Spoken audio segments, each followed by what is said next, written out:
Assalamualaikum warahmatullahi wabarakatuh. Ketemu lagi dengan saya di mata kuliah Sejarah Indonesia Masa Pergerakan. Saya harap kalian semua sehat dan tetap semangat mengikuti perkuliahan kita ini. Baik, teman-teman mahasiswa semuanya, pada minggu yang lalu, beberapa minggu yang lalu, kita telah mempelajari bagaimana Indonesia memasuki masa kolonialisme. Kita lihat bagaimana kekuasaan Belanda semakin lama semakin mengakar di Nusantara, dan pada awal abad 20 di saat kekuasaan Belanda semakin kuat di Indonesia, bersamaan dengan itu mulai bersemai pula benih-benih nasionalisme Indonesia. Muncul gerakan nasionalisme di Indonesia, dan hanya dari tahun 1900 mulai bersemainya pergerakan nasional mencapai keberhasilan hanya 45 tahun saja. Jadi dari tahun 1900 boleh dikatakan tahun 1945 45 tahun kemudian kita mencapai kemerdekaan.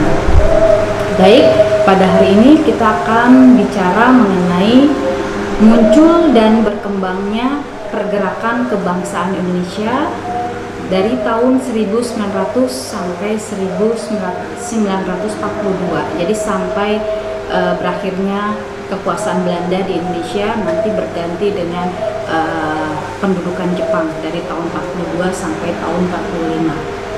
Baik, tadi saya sudah membuka dengan bagaimana Belanda itu menguasai Indonesia dan semakin lama semakin mengakar kekuasaannya. Nah, penjajahan Belanda di Indonesia ini pada sisi lain membangkitkan satu kesadaran kelompok pada masyarakat Indonesia. Kita tahu bahwa Indonesia itu terdiri dari berbagai macam suku, kerajaan-kerajaan, dari mulai Sumatera, Jawa, Kalimantan, Sulawesi, Nusa Tenggara sampai ke Papua sana. Nah, ini penjajahan Belanda di Indonesia ini menimbulkan kesadaran kelompok. Nah, apa yang menyebabkan kesadaran kelompok itu?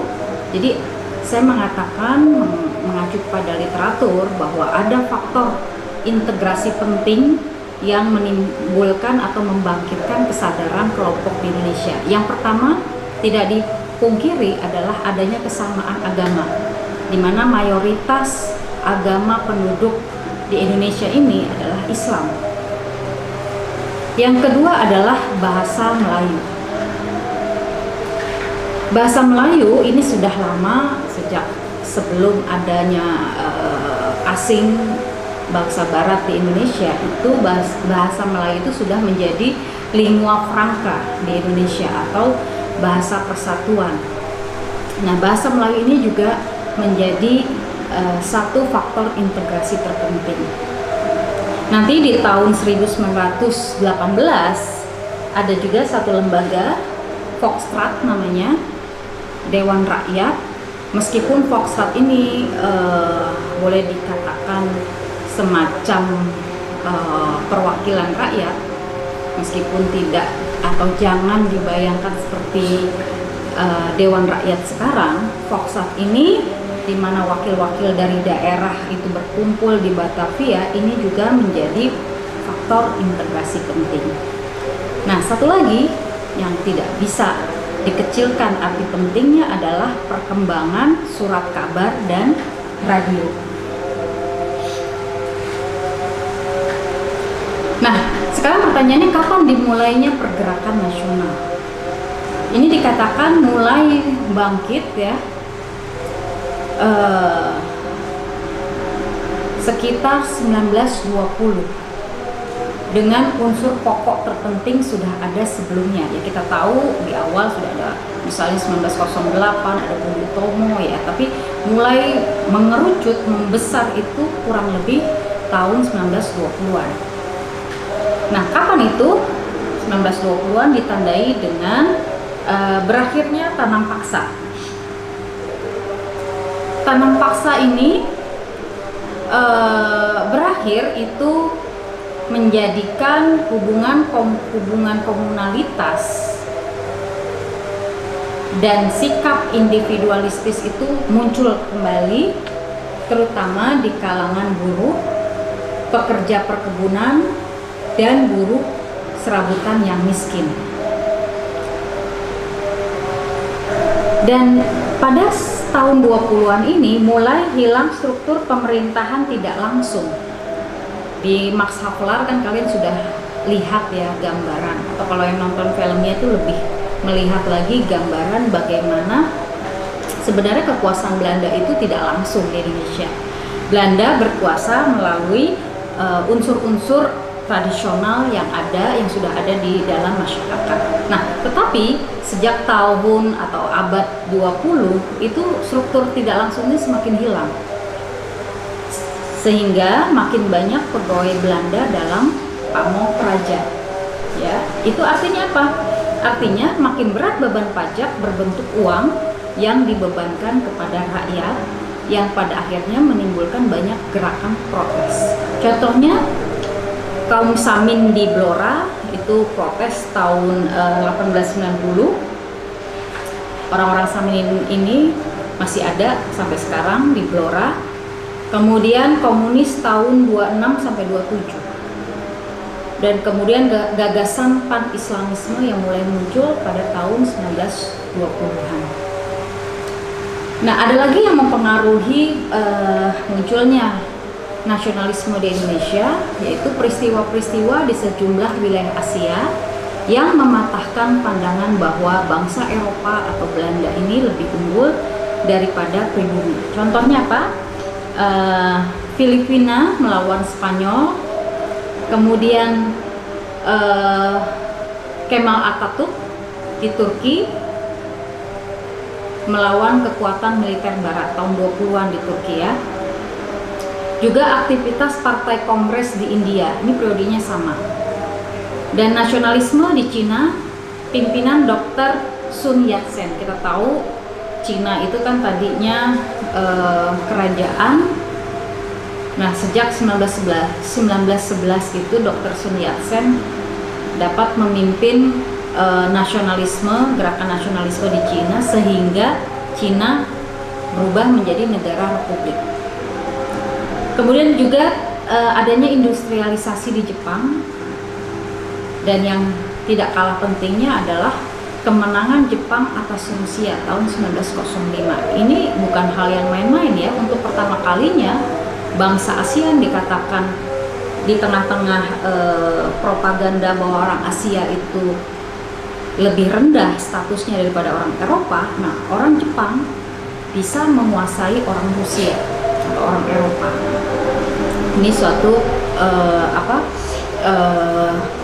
mematahkan anggapan yang selama itu kuat di masyarakat dunia.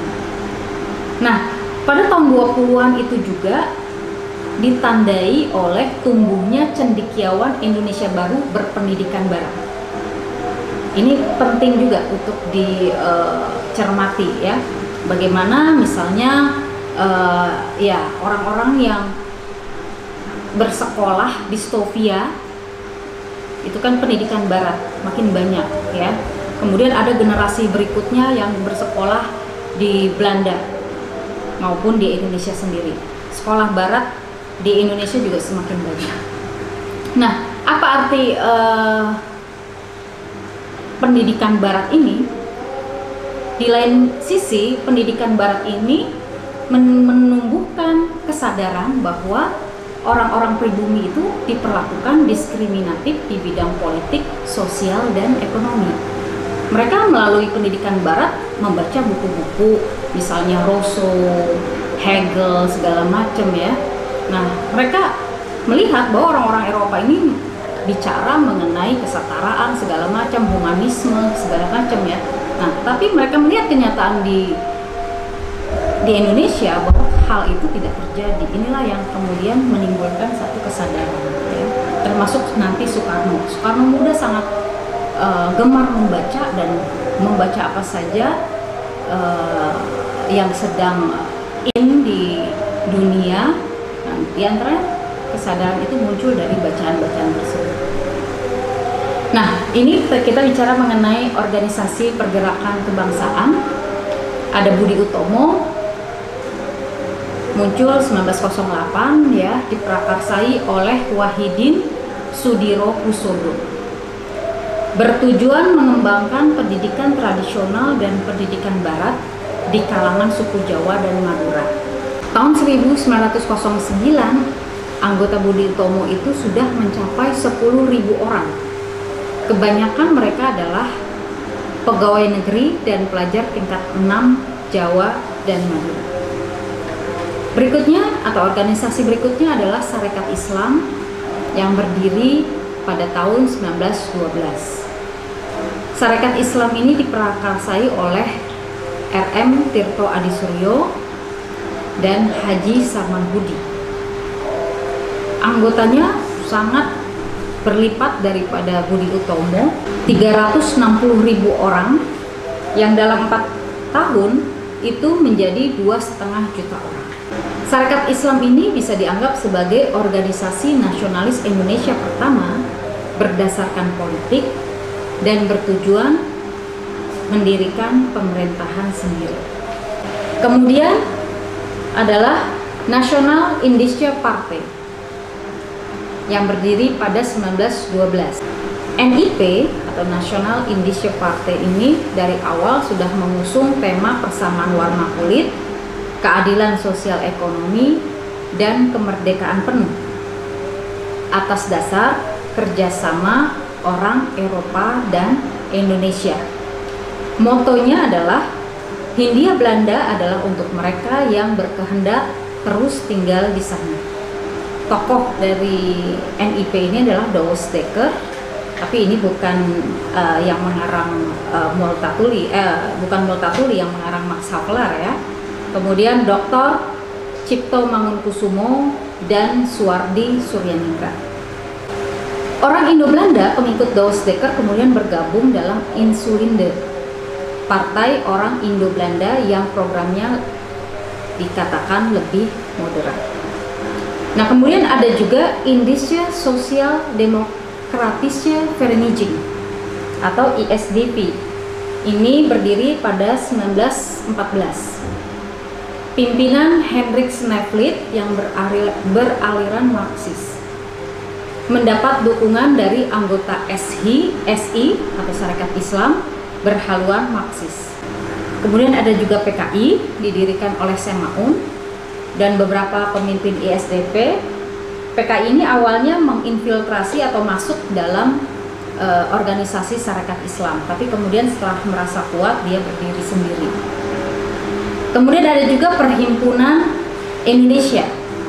Sebenarnya awalnya Perhimpunan Indonesia atau Indonesia Vereniging ini sudah ada sejak awal abad 20, tapi kemudian 1922 menjadi Perhimpunan Indonesia, memakai nama dari bahasa Indonesia. Perhimpunan Indonesia merupakan organisasi politik pelajar Indonesia yang sedang menuntut ilmu di Belanda. Bertujuan untuk kemerdekaan Indonesia, dan PI ini mengeluarkan Manifesto Politik Indonesia pada 1925. Jadi Manifesto Politik Indonesia ini barangkali kurang populer dibanding dengan Sumpah Pemuda, ya, tetapi sebenarnya Perhimpunan Indonesia ini sudah mengeluarkan suatu pernyataan sikap mengenai kemerdekaan Indonesia dalam Manifesto Politik Indonesia. Nah, kemudian ada Partai Nasionalis Indonesia atau PNI, berdiri 1927, didirikan oleh Insinyur Soekarno, bertujuan memperoleh kemerdekaan penuh Indonesia, bersikap non-koperasi. Setelah Soekarno dipenjara pada 1929 sampai 1931, anggota PNI diserap oleh organisasi-organisasi baru, yaitu Partai Rakyat Indonesia pimpinan M. Tabrani, Partindo, atau Partai Indonesia pimpinan Sartono, dan PNI baru, Pendidikan Nasional Indonesia, yang dipimpin oleh Muhammad Hatta dan Syahrir. Gerakan non-koperasi ini surut di bawah Gubernur Jenderal Jejong yang represif. Pada masanya, banyak pemimpin pergerakan nasional terkemuka yang bersikap non-koperasi terhadap pemerintah kolonial dipenjara dan diasingkan, seperti Soekarno, Hatta, dan Syahrir. Berikutnya ada Parindra atau Partai Indonesia Raya yang berdiri tahun 1935. Merupakan peleburan Persatuan Bangsa Indonesia dan Budi Utomo. Tokoh-tokohnya adalah Sutomo, Muhammad Husni Tamrin, sifatnya koperasi, dan pada tahun 1936 itu salah satu tokohnya yaitu Sutarjo mengajukan petisi, ya, yang dikenal dengan petisi Sutarjo. Sayangnya petisi ini kemudian ditolak. Kemudian ada juga Gerindo atau Gerakan Rakyat Indonesia yang berdiri tahun 1937, bersifat koperasi sambil berusaha menekan Belanda dalam Foxtrot agar Indonesia diberi pemerintahannya sendiri. Kemudian ada Gabungan Politik Indonesia, diprakarsai oleh Muhammad Husni Tamrin dari Parindra, yang menaungi 8 organisasi nasionalis, yaitu Gerindo, Parindra, Pasundan, Persatuan Minahasa, Partai Katolik Indonesia, PSII, Partai Islam Indonesia, dan Partai Arab Indonesia. Tujuan dari GAPI adalah pertama, hak menentukan sendiri bagi Indonesia, kemudian kesatuan bangsa berlandaskan demokrasi sosial, politik, dan ekonomi. Yang ketiga adalah suatu parlemen pilihan yang demokratis dan bertanggung jawab terhadap rakyat Indonesia. Dan keempat adalah solidaritas antara kelompok-kelompok politik di Indonesia dan kelompok politik di Belanda demi mempertahankan suatu garis anti-fasis yang kuat. Kemudian pada Februari 1940 itu ada lagi, tadi petisi Sutarjo tahun 36, ada lagi yang namanya Resolusi Wiwoho. Tuntutannya adalah pemerintahan sendiri dalam kerangka kerja Undang-Undang Belanda, perluasan jumlah anggota Foxtrot, tanggung jawab semua departemen, pemerintahan Hindia Belanda terhadap Foxtrot, dan ditinjaunya kembali kekuasaan Gubernur Jenderal. Nah, baik petisi Sutarjo maupun kemudian Resolusi Wiwoho tahun 40 ini tidak ada yang disetujui oleh Belanda. Kalau kita lihat sebenarnya petisi Sutarjo maupun Resolusi Wiwoho ini sangat lunak ya tuntutannya, artinya masih dalam rangka kerjasama dengan Belanda. Petisi Sutarjo itu menginginkan bagaimana ada suatu uni Indonesia Belanda dalam masa 10 tahun. Jadi kalau tahun 36 disetujui, berarti pemerintahan sendiri akan dibentuk kira-kira tahun 46. Tetapi kemudian baik petisi Sutarjo maupun Resolusi Wiwoho ini ditolak oleh Belanda dengan alasan Indonesia belum siap. Nah, kurang dari 10 tahun kemudian Indonesia ternyata berhasil memerdekakan diri.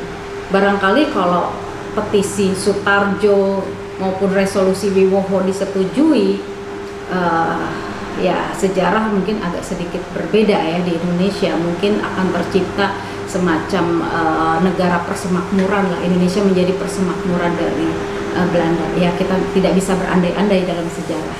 Yang jelas tahun 42 pemerintah Hindia Belanda menyerah kepada Jepang. Demikian materi kita pada hari ini mengenai nasionalisme di Indonesia atau gerakan nasional di Indonesia mulai dari tahun 1900 sampai 1942 sampai berakhirnya kekuasaan Belanda di Indonesia. Jika kalian ada pertanyaan, silahkan ajukan ya, baik komentar, pertanyaan, mungkin informasi tambahan di dalam Google Classroom. Wabillahi taufik wal hidayah. Wassalamualaikum warahmatullahi wabarakatuh.